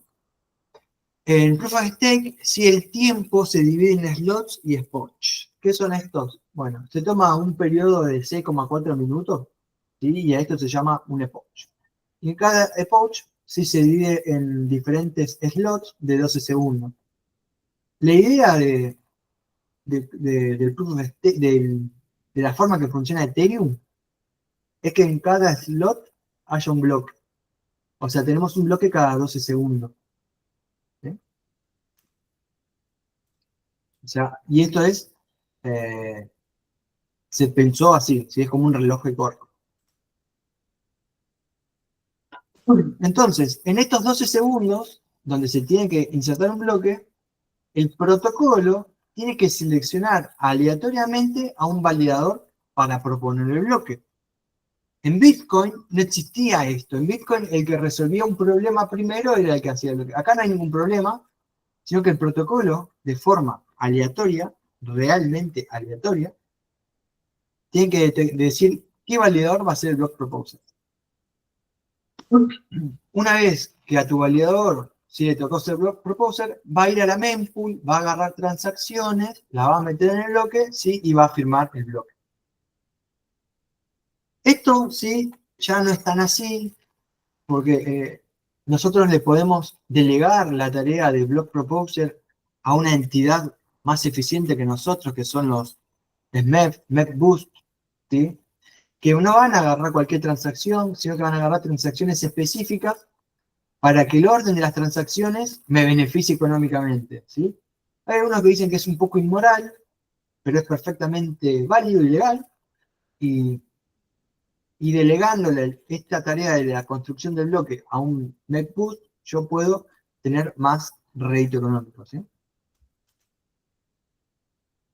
Entonces, un proposer, en un proposer va a crear el bloque, ¿y qué hacen el resto de los validadores? Bueno, el resto de los validadores van a ver el bloque, si dicen, este bloque está muy bien, ¿sí? Y lo van a dar fe, o sea, van a atestiguar, van a dar una attestation diciendo que ese bloque es correcto, ¿sí? Un validador propone el bloque, y los otros validadores dicen que está bien. Entonces, los rewards, ¿de dónde vienen? Bueno, proponer bloques, como generar attestation en tiempo y forma, dan recompensas en ETH. ¿Sí? Podríamos ver cómo van generando rewards sin validador, no lo voy a mostrar ahora, y cómo es que se ocurren las penalizaciones, esto si está todo bien. Bueno, si vos tendrías que atestar y no atestás, te penalizan. Si tendrías que proponer el bloque y no propones, en cierta forma sos penalizado, ¿sí? Y acá hay una aclaración. Si vos no proponés el bloque, en realidad la penalización es no haber ganado el dinero que tenías que ganar. Y si vos no atestás, la penalización ¿cuál es? Es igual a la que habrías ganado si habrías atestado. ¿Qué quiere decir esto? Poner que se te cortó la luz y estás una hora sin atestar. Bueno, estás una hora perdiendo dinero. Cuando vuelve la luz, en la próxima hora, ese dinero lo recuperás. ¿Sí? No son penalizaciones agresivas estas. Lo agresivo viene acá, en el slashing. ¿Sí? Es por comportamiento deshonesto. ¿Cómo es el comportamiento deshonesto? Bueno, intentar hacer trampa, ¿sí? O cometer un error, por ejemplo, tengo un validador acá en mi casa con mis claves y voy a la casa de mi hermano y levanto el mismo validador con las mismas claves. En Ethereum se van a ver que hay dos validadores firmando con la misma clave. Eso es comportamiento deshonesto, ¿sí? Y te van a tomar como slashing, ¿sí? Y el slashing es severo. Ahí sí perdés dinero. fuerte. ¿Cuál es la consideración? Que esto es muy raro que pase, ¿sí? O sea, comportamiento deshonesto no vas a hacer. Y, y si no tratás de hacer algo raro, como por ejemplo levantar el mismo validador en dos computadoras a la vez, no te va a pasar, ¿sí? Entonces, estas penalizaciones son, si bien son penalizaciones, son suaves. Entonces, acabamos de ver que con el consenso ya explicamos lo que dijimos en la primera diapositiva, la línea de tiempo con la que se contestan los bloques, cómo es que es la integridad de los bloques, quién va a escribir el próximo bloque y los incentivos y castigos de los nodos. En resumen, un validador propone el bloque, ¿sí? El resto firma, le da una attestation, pum, se propone el otro bloque, lo firman, pum, se propone el otro bloque, sí, lo firman, y todos estos validadores van ganando dinero, ¿sí? En el paso. ¿Cómo sabemos que esto está funcionando bien? Bueno, hay muchas formas de saberlo, ¿sí? Una es, nosotros decimos que está funcionando bien, pero también podemos ir a charts. Por ejemplo, acá tenemos el tiempo promedio de los bloques en Ethereum. Fíjense que tenemos un bloque cada 12 segundos, ¿sí? Esto es una visualización de un año, viene funcionando bien, ¿sí? Y muchas veces dije que hay rewards por ser un valedor. Bueno, ¿cuáles son los rewards? Acá están, los podemos ver acá. Tenemos una ganancia del 3,2%, ¿sí? De una PR anual. Eh, si vos metés 32 ETH, al cabo de un año, ¿sí? Vas a ganar un ETH. Fíjense que no es un número que nos huele la peluca, ¿sí? Es bastante bajito. Dice, esto es un tema que se debate mucho, ¿sí? No es tan fácil llegar a tener unas buenas recompensas y que la red sea segura, que token sea, no sea inflacionario, que hay todo un compromiso. Y hoy en día, ¿cómo está la seguridad criptoeconómica en Ethereum? Bueno, hay alrededor de 1 millón de validadores, eso quiere decir eh, casi 34.000 ETH, ¿sí? Y que están depositados, esos validadores tienen dueños, y en esta torta podemos ver quiénes son los dueños. Esta mancha azul es Lido, ¿sí? Que ahora en un rato vamos a hablar de ellos. Estos no están identificados. Coinbase, Binance, Etherfi, Clean, Pigment, ¿sí? Son todos protocolos. Estos que no están identificados no sabemos. Y por acá abajo debe haber solo stakers, ¿sí? Lobos solitarios, ¿sí? Que están validando en tu casa. Esta torta está bastante bien distribuida, ¿sí? Bastante bien distribuida. No podemos decir lo contrario si somos justos con este sistema. Incluso el Lido, que tiene la mayor parte de la torta, no es un solo node operator, sino que son varios, ¿sí? O sea, está bastante bien distribuido. Entonces, si sumamos que todo este dinero, estamos hablando de 33.000 y vamos a abrir la calculadora nuevamente. 23 por 1.600. Tenemos, perdón, 33 millones. ¿No? Me parecía. Son 33 millones de I por 1.600. Tenemos un capital de 52 billones de dólares, ¿sí? Defendiendo la red. ¿Sí? Hay una seguridad criptoeconómica en Ethereum. Así que no es fácil de conseguir esta seguridad que tiene Ethereum. Si nosotros nos ponemos hoy que Bitcoin es la red más segura de todas, sí, Ethereum es la segunda. Pero encima de Ethereum se pueden hacer un montón de cosas. En Bitcoin, por ahora no. Y a su vez, ¿sí? Consiguió una distribución peer-to-peer, ¿sí? Bastante elevada. Tenemos nodos a lo largo y a lo ancho del mundo. Y esta distribución peer-to-peer nos dice, por ejemplo, si yo envío una transacción, ¿sí? Y por alguna razón, todos estos validadores, ¿sí? Que corren en Europa y Estados Unidos, no quieren correr, no quieren tomar mi transacción por alguna especie de ley o lo que sea, de la OFAC, ¿sí?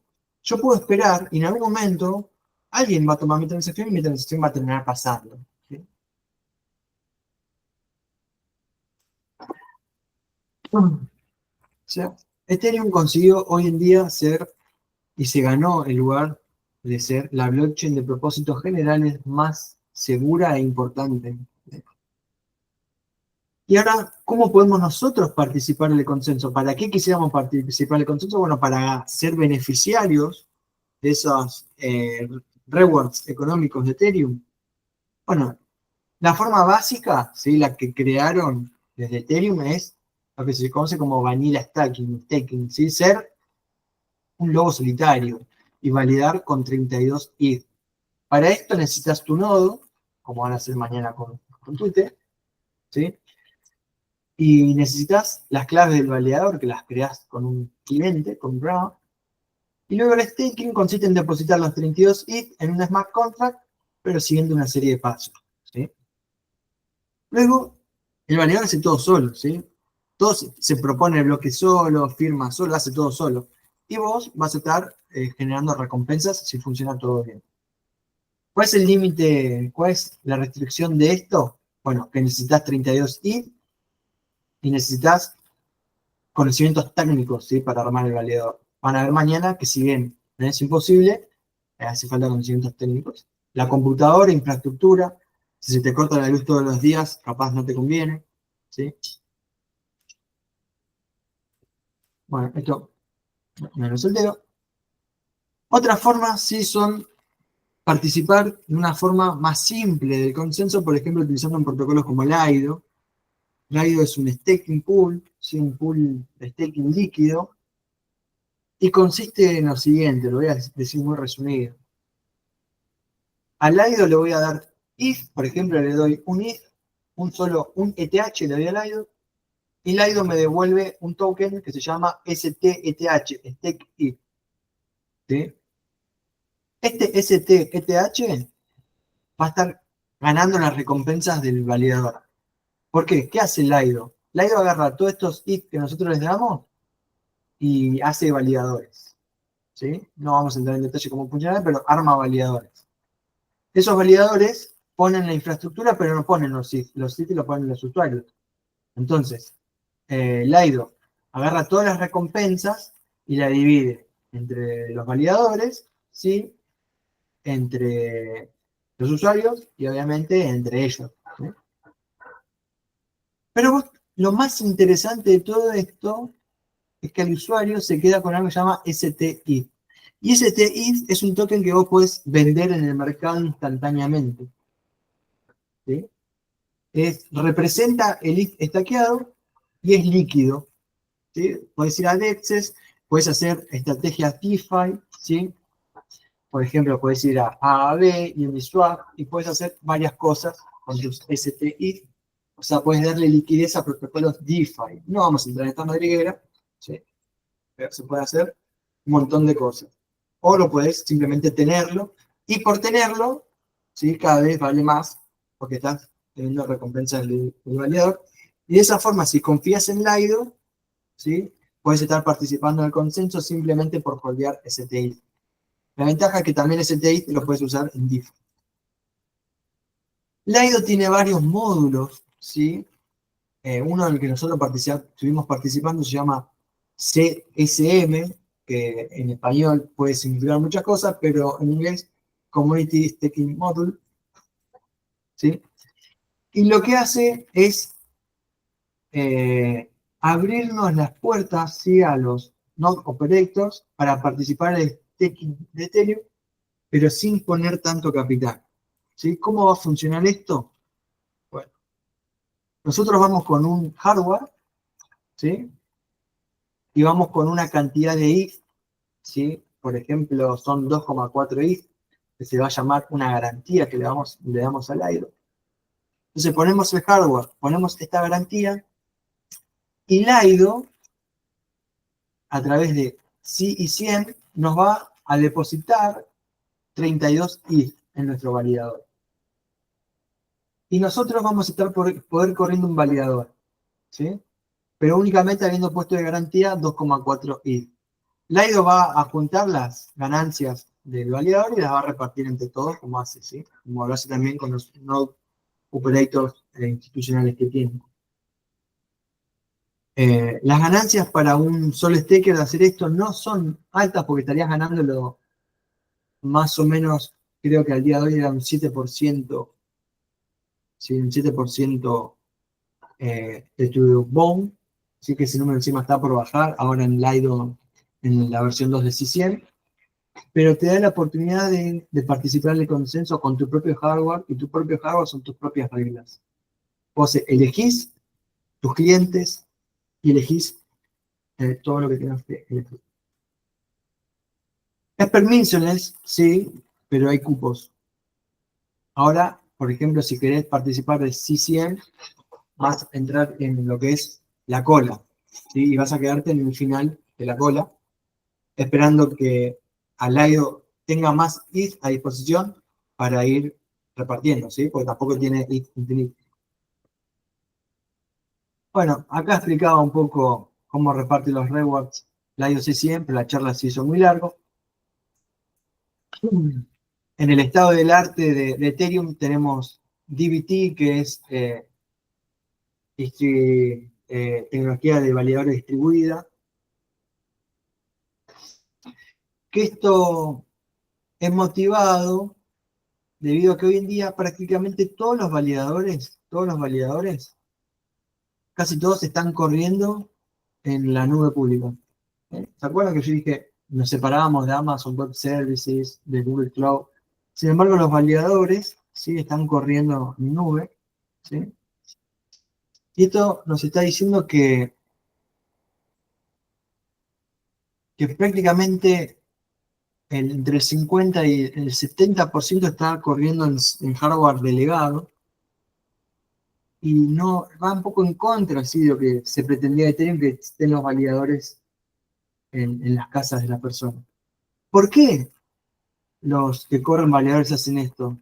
Y bueno, porque nosotros somos explícitamente penalizados si se nos corta la luz, ¿sí?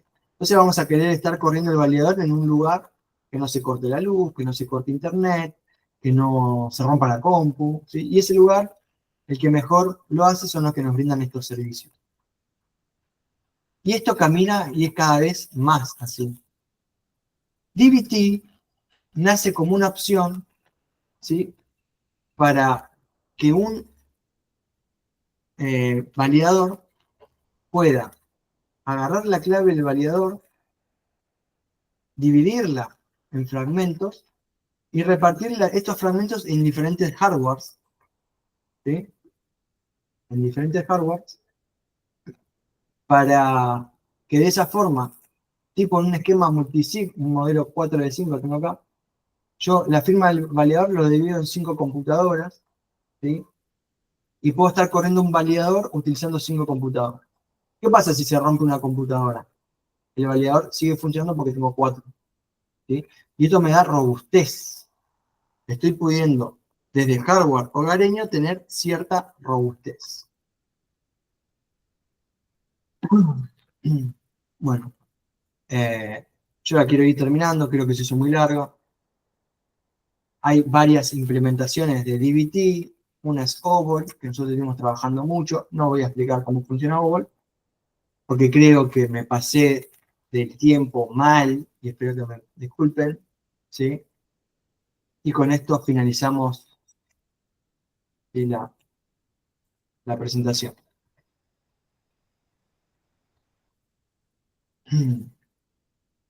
Yo me quedo para cualquiera que tenga dudas, si son más específicas, ¿sí?, o no. Me fui de tiempo mal, pero mal, ¿eh?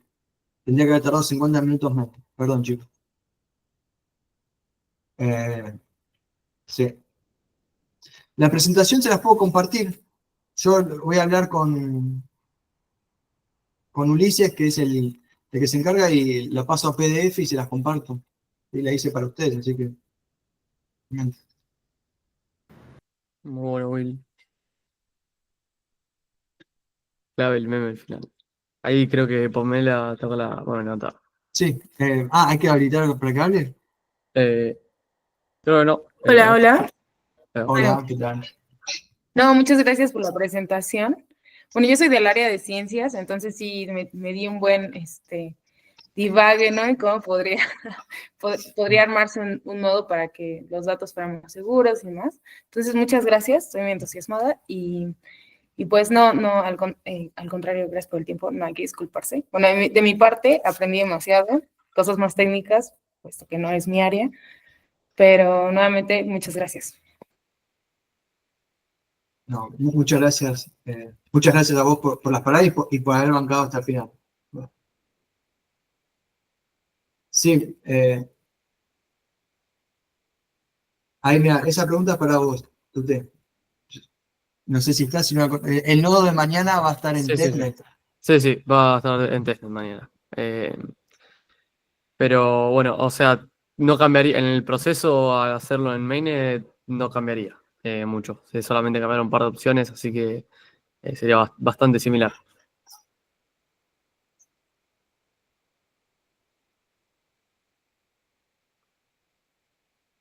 Bueno, la grabación se puede parar, me parece ya.